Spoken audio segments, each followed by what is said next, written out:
তো এই দ্বিপদী রাশির ম্যাথগুলো আমরা এই টাইপগুলো দেখবো। তো দ্বিপদীর ক্ষেত্রে আমরা দেখেছি কি ডিরেক্ট পাওয়ার দেয়া থাকলে তার সাথে এক যোগ করেছি, ডিরেক্ট দেয়া না থেকে যদি দুইটা পাওয়ার ডিফারেন্ট থাকে প্লাস মাইনাস দ্বারা সম্পর্কযুক্ত হয় তাহলে সর্বোচ্চ পাওয়ারের সাথে ওইটা গুণ করে তার সাথে এক যোগ করছি।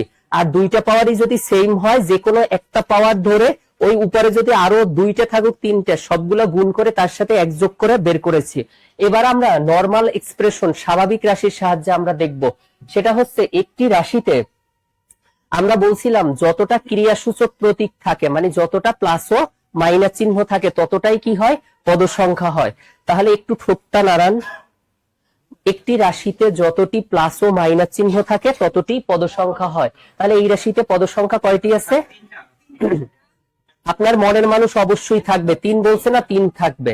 একটি রাশিতে এখানে আগে কোনো কিছু নেই, মানে কি প্লাস চিহ্ন আছে, তাহলে একটা প্লাস, দুইটা প্লাস, তিনটা আর মাইনাস একটা।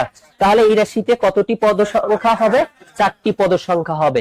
তাহলে একটু এনবি দিয়ে তারপরে লেখেন একটি রাশিতে যতটি প্লাস ও মাইনাস চিহ্ন আছে ততটাই কি আছে, পদ সংখ্যা।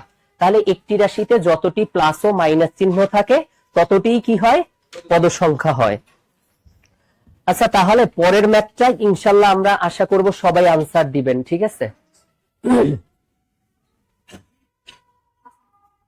একটি রাশিতে যতটি প্লাস ও মাইনাস চিহ্ন থাকে ততটি কি হয়, পদ সংখ্যা হয়।